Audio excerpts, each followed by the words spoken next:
So in this video, I'm going to do integrals with partial fractions, and these are going to be partial fractions that have quadratic factors in them. So I've got these two examples, so you can pause and read them over if you'd like. I'm just going to go ahead and jump right into them. So for this first one, so the denominator is not factored, so we're going to have to start there. So first things first, this can be rewritten. So I've got x squared minus x plus 2.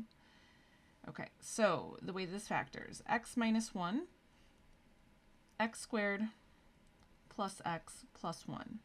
How did I know that? So this is what's known as the either sum or difference, in this case, difference of cubes.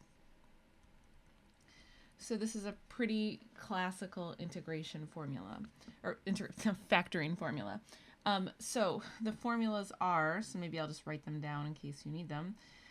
A squared minus b squared equals a minus b times a squared plus ab plus b squared. And the other one is a squared plus b squared equals a plus b times a squared minus ab plus b squared. Okay, so either you remember these or you don't.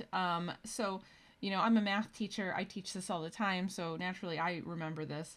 So if I had to think back to how would I remember this in a pinch, say like when I was a calc student and not teaching the class. So the one thing I know looking at a formula like this is that I just like remember that x minus 1 will factor into this. So if you can't remember these formulas, the other way you can go, let me clear some space. So the other thing that you can do is you can say, okay, I think that x minus 1, actually I need more space than this, so I'll say, I think x minus 1 will factor into this. So you can always use polynomial long division. And then I can say, so x, I multiply, what do I multiply x by to get to x cubed? That would be x squared. And then I multiply x squared times this. So this will be x cubed minus x squared. And then remember, you subtract this entire result off. So that will cancel out your x cubes. And then don't forget to distribute this minus. This will be minus, minus. So this becomes x squared. I'll bring down the 1. And then how many times does x go into x squared? So that's going to be x times. So I repeat the process. So this becomes x squared minus x. And then I subtract this whole result off. So that's going to leave me now with x minus 1. And so then that's just going to be 1 times x minus 1. It's just going to be that. And so then that gives me a remainder of 0. And now I've factored this into x minus 1, x minus 1, x squared plus x plus 1, x squared times plus x plus 1. So I know this is not necessarily maybe the solution that you wanted to hear, but sometimes you've just got to get the problem done. And if you can't remember an extra formula, because I know by this point in calculus, like your mind might be breaking from how much you're being asked to memorize, this is a totally good way to figure out the factorization. So just wanted to mention that. So let me clear some space. Okay. So now, what about x squared plus x plus 1? This cannot be factored farther, so this is going to be our quadratic factor. So the setup then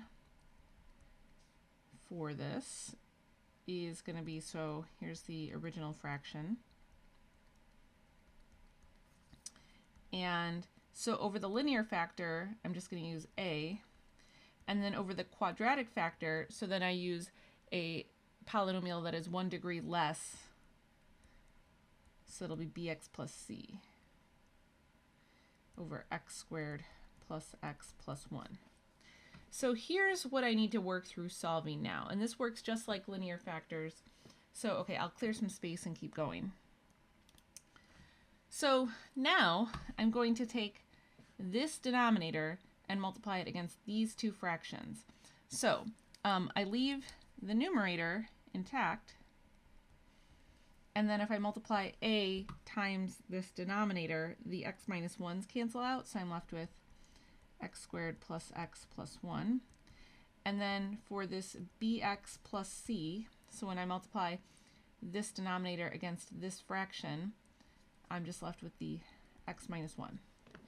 Okay, so this is the part now that can kind of mess with your brain a little bit, because I personally think there's like a strategic way of how to finish setting this up.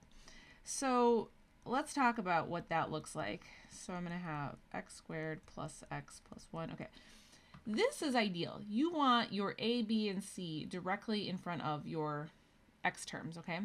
So this right here is not ideal. So what I want to do is I want to be slightly strategic in how I distribute.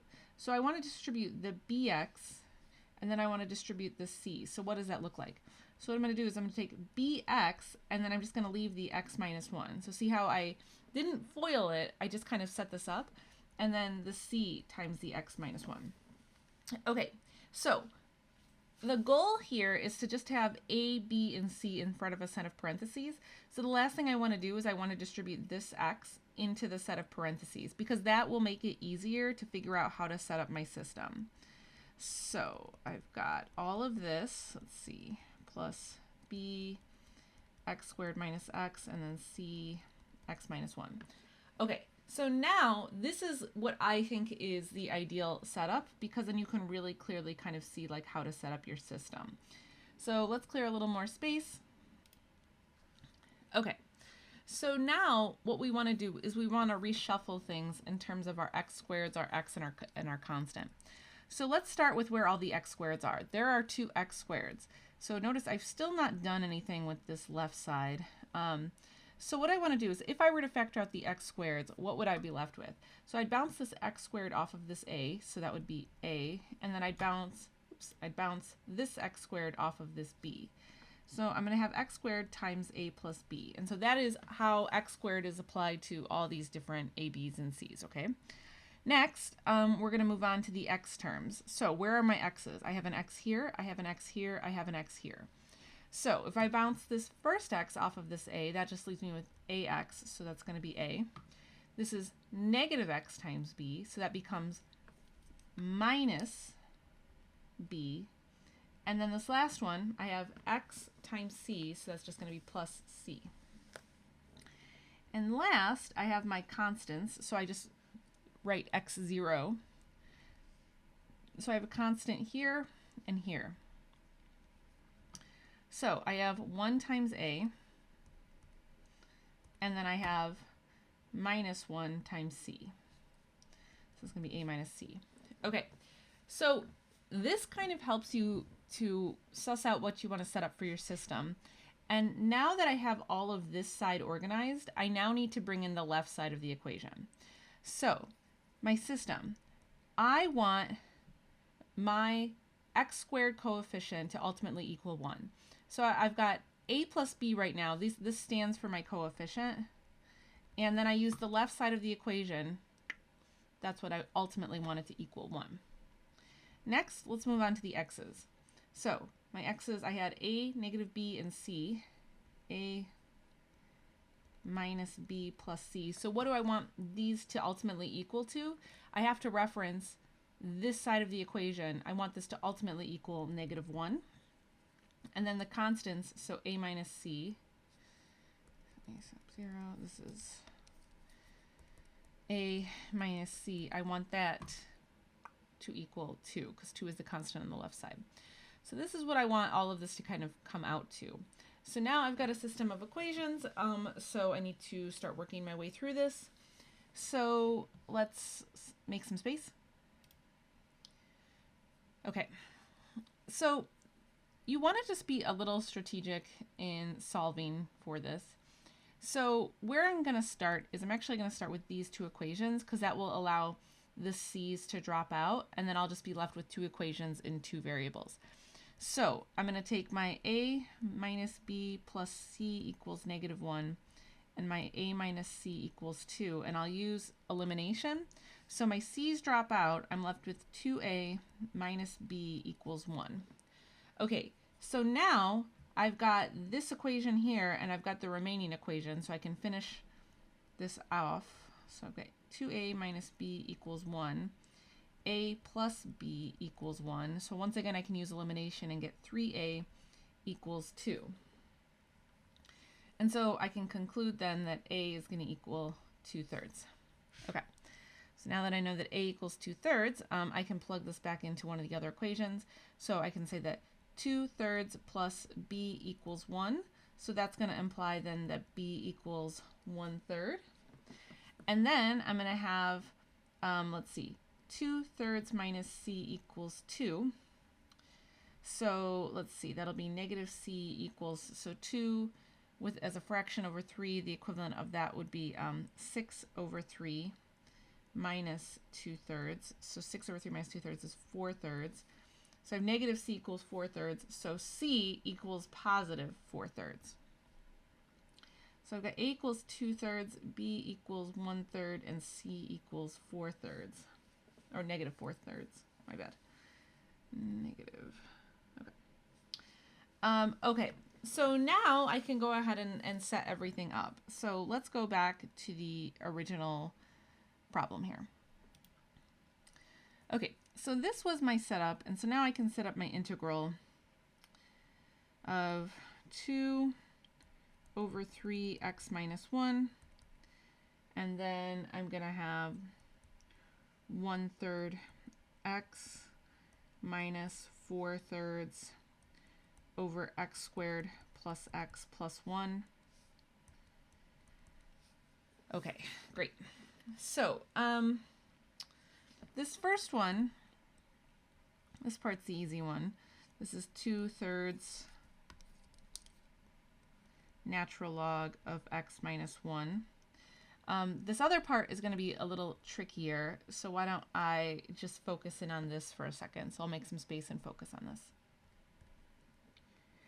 Okay, so one thing I notice is that the numerator has a common denominator of 1/3. So let's factor that out so that I can rewrite this as x minus 4, and then x squared plus x plus 1 dx. All right. So now we've got to think about how are we going to solve this. Okay, so this is kind of a tricky integral actually, because like your first thought might be, oh, I'm going to set u equal to x squared plus x plus 1. That would totally be my first thought, but then you very quickly see, so my du is 2x plus 1 dx. Okay, this like cannot be like really manipulated in a way that you can use this for the denominator. So you can kind of feel that this is going to be tricky. So, all right. One of the techniques that you can use then is you can try completing the square on these two factors here. So I'll get rid of some of this stuff. And so let's just try completing the square here. So I've got, in this case, my b is 1. So my b is whatever's attached to the x. My half b equals 1, and then my half b, I'm sorry, my half b is not 1, my half b is 1/2, sorry. And then my half b squared is 1/4. Okay, so then what I can do is I can take this x squared plus x, so I can add this 1/4, and then I also need to subtract this 1/4, so it keeps the equation in balance. Okay, and then this part right here, I can factor as x plus 1/2 squared, and then the outside will be plus 3/4. Okay, so this seems a little wacky, I know, but let's just give it a try, because we're kind of out of options. So the reason why I like this is that this gives me another avenue for substitution. So if you're like kind of out of options, like we can't, you know, we can't use division. We obviously can't factor it. Like we're really out of options. And so like completing the square on these two terms is kind of like our next guess in a lot of ways. So, okay, I've got this. Let me clear some space. All right. So now I'm going to try setting my u to x plus 1/2. And this already looks a lot better, right? So now my du is dx. So that feels like something I can kind of work with here. And then on top of that, so using this substitution with u, I can say that x equals u minus 1/2. So let's clear some space. Okay, and let's make some substitutions now. So where I have this x, I'm now going to replace it with u minus 1/2 minus 4. This becomes u squared plus 3/4, and then we've got du. Okay, so it looks a little messy, sure, but I feel more confident that like I can work with this. So, all right, let's clean this up a little bit. So, minus 4 is the same as thing as minus 8/2, so this will ultimately become minus 9/2. And then I've got u squared plus 3/4 du. So the only reason why like I feel like this is probably the right move is that I can see a much easier substitution now. And this is a fraction that I can break up much more easily and kind of do something with. So because there's lots of integral rules, right, that have like this thing squared in the bottom plus a constant or minus a constant. There's a bunch of different integral forms that kind of work with this. So now I am going to separate this into two separate integrals. So I've got u squared plus 3/4. And then, so let's bring out the 1/3. Actually, we'll just leave it as 9/2 over u squared plus 3/4. I'm running out of space. Okay, so, all right, I feel like we can probably do something with this. So let's clear some space. Okay, and I've restated the integral just as two separate pieces now. Okay, so let's think about this. So the first thing I want to do is remind you of this integration rule. And I bring this up because that's going to apply for this integral here. So we can use inverse tangent. So what's in the a spot is this. So what's in my a squared spot is this 3/4, which implies that my a is going to be the square root of 3/2. Okay, so what is the value of this first integral? So let's see, maybe I'll just do this in this color. So this will become negative 3/2. So the 3/2 comes from canceling out these fractions here. So this becomes minus 3/2. And then we've got, so 1/a. So that'll be 1 over the square root of 3/2. So we can see that if this is 1 over the square root of 3/2, I can just go ahead and rewrite that as 2 over the square root of 3. Okay? And then I've got inverse tan of, right now this will be u over what my a is, which my a was square root of 3/2. Okay, so this one is almost done then. So let's clear a little space. So if I simplify all of this, the 2's drop out, so I'm left with negative 3 over the square root of 3, inverse tan, and then if you remember, what was my x, or my u was x plus 1/2 over, and then it was square root of 3/2. And you could simplify that farther if you wanted, but I just wanted to show you all the pieces of it. So that is this integral here. So we have technically solved that one. So now we just have to figure out this last one here. So let me clear some space. All right, and so now we've got the best for last. So this now feels like another substitution, right? So let's use, how about w? So this will be, my w now will be u squared plus 3/4, and my dw will be 2u du. Therefore, 1/2 du is going to be, oops, sorry, this was dw. So used to using u, I just see my like hand can't write w, darn it. Okay, so 1/2 dw, oh my goodness, I'm like programmed to only write u's. Okay, u du. Okay, so all right, I can totally work with this. So I've got 1/3 now times 1/2. This will become dw over, oh my god, this is just getting embarrassing. Okay, dw over w.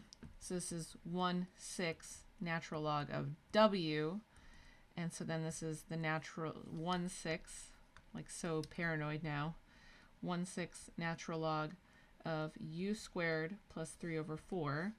And my u squared is x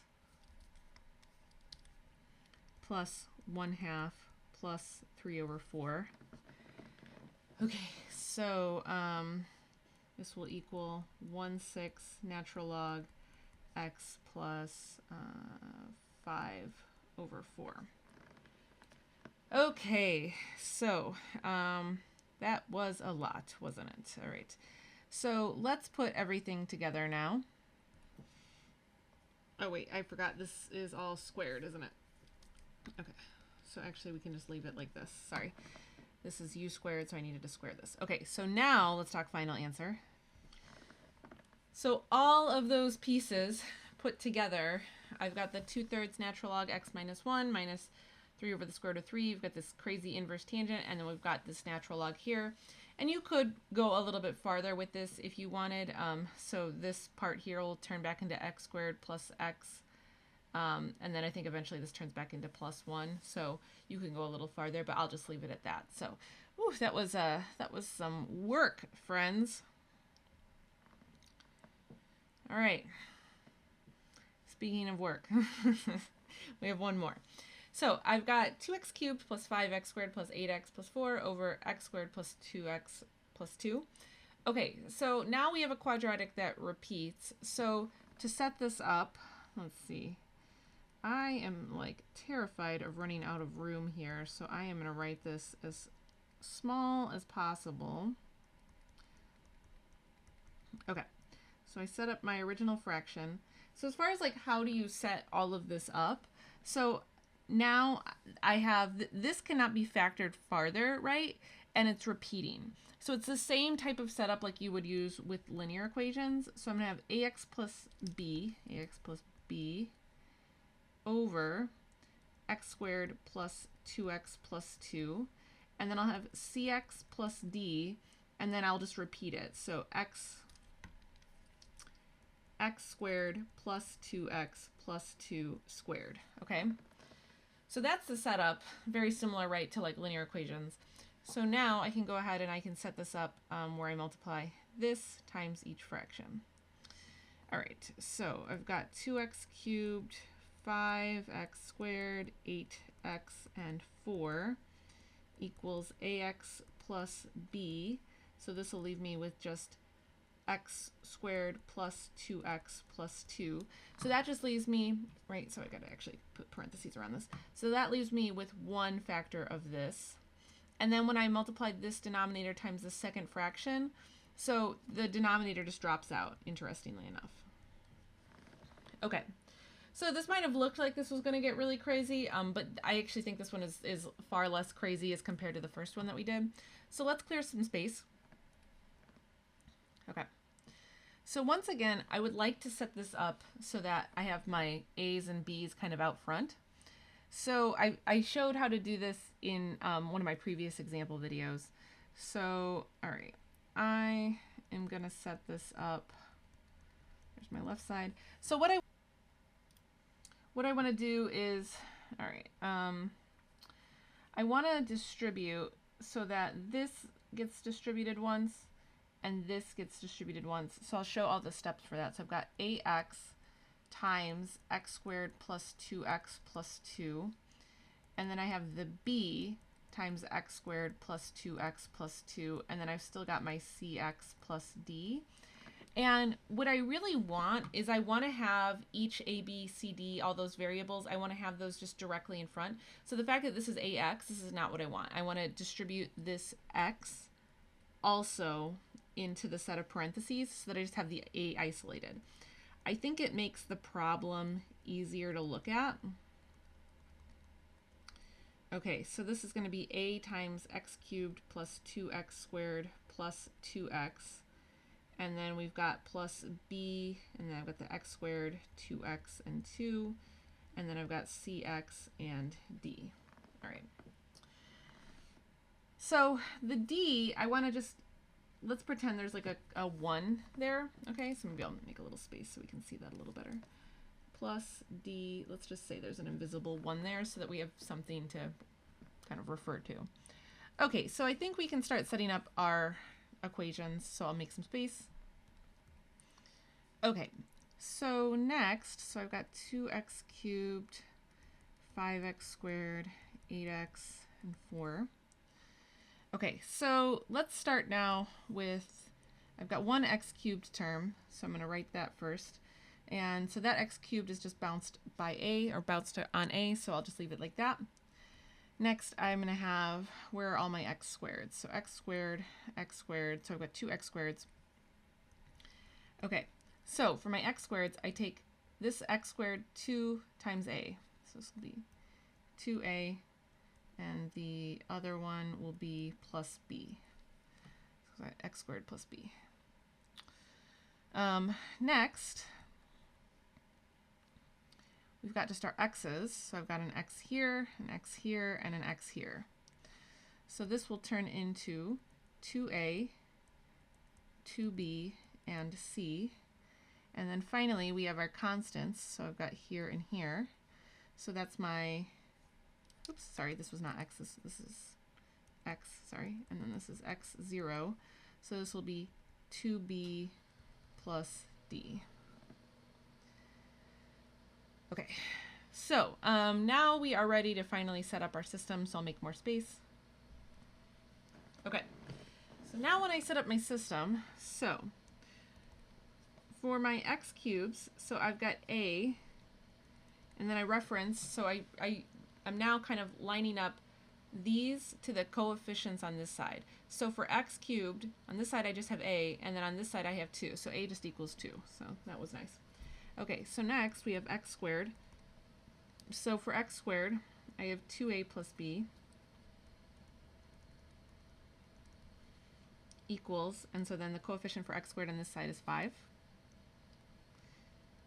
X is going to be 2a plus 2b plus c. So this is going to be 8. And then I have 2b plus d equals 4.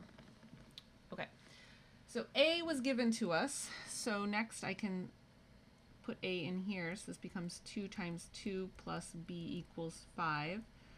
So this will tell me then that b equals 1. Next, I will have, let's see, this becomes 2 times 2, which is 4, 2 times 1, which is 2, plus c equals 8. So this will tell me then that c equals 2. And then we have 2b, so let's see, 2 times 1 is 2, plus d equals 4, so that means that d equals 2. Great.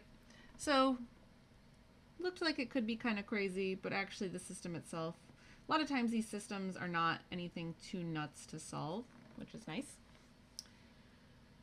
Okay, so now we can put all these numbers in. So let's go back to the original problem. Okay, so let's set up some integration now. So I'm going to have 2x plus 1 over x squared plus 2x plus 2. And then I'm going to have 2x plus 2 over x squared plus 2x plus 2 squared. All right, so that's all I have to integrate. So, all right, so once again, so the integration here is going to be a little creative. So let's go piece by piece. So I actually think that the easiest integral to integrate is this one right here. Because the substitution works out nicely. So with this one, I can set my u equal to the entire denominator. And hallelujah, we actually get the denominator, or the numerator, right? So this one works out nicely. So for this one, this will just come out to be du over u squared. And so then that's just going to end up being negative 1 over x squared plus 2x plus 2. Okay, so that one is surprisingly nice. Now, the thing to think about with this is that this sure would be nice if this other integral had a 2 here instead. right? Because then that makes everything work out nicely. So let's just focus for a moment. Let's focus on only this integral now. So I'll make some space. So sometimes the path to figuring out how to integrate is to think about what you really wish would happen. So I really wish that this was a 2 on top. That would be real nice. And I can actually do that, right? So I could actually turn this into 2x plus 2. But that would be at the expense of what? That would be at the expense of then having to subtract off 1. But maybe this is not such a bad way to go, because then I can integrate this part pretty easily, and then we just have to focus on how do we get this done. Okay, so let's try that. So once again, I'm just going to do my u is this x squared plus 2x plus 2. So then my du is this like nice and beautiful, nice, easy to integrate 2x plus 2 dx. So then this first integral will integrate so nicely, du over u. So this will equal the natural log of x squared plus 2x plus 2. Okay. I like that, so let's take that. So we'll say that this integral is done. And now I just have to figure out how do I integrate this last part here. So I'll make some space and we'll just focus on that integral. Well, the good news is that we kind of already talked about this trick in the first example, because the issue now is that I'm kind of like, there's nothing, what can I do with this? So I can't substitute, I can't bring another x into this, I can't factor this, like I'm kind of out of options. And so, you know, I've got this x squared and this 2x. I can try completing the square, and that is going to lead us to the right answer. So let's go ahead and say, so in this case, so my b is 2, my half b is 1, so my half b squared is equal to 1. Okay. So then I get x squared plus 2x plus 1, and then I've got plus 2, and I subtract off the 1, right? So this bottom part now becomes x squared plus 1 plus 1. Okay, so now the good news about this is that by rewriting the denominator using this trick, now I can totally use substitution, right? So now I can say my u is equal to x plus 1. My du is just equal to dx. And now I can see a path forward on this. So I've got du is going to be u squared plus 1. And so then that's just going to be our old friend inverse tangent. And so that'll be x plus 1 squared plus 1. Or wait. No, sorry, it's just sorry, it's just x plus 1. Too much integration. Okay, so all right, we've now conquered all of these different integrals. So some of them are kind of challenging. So what's the final answer?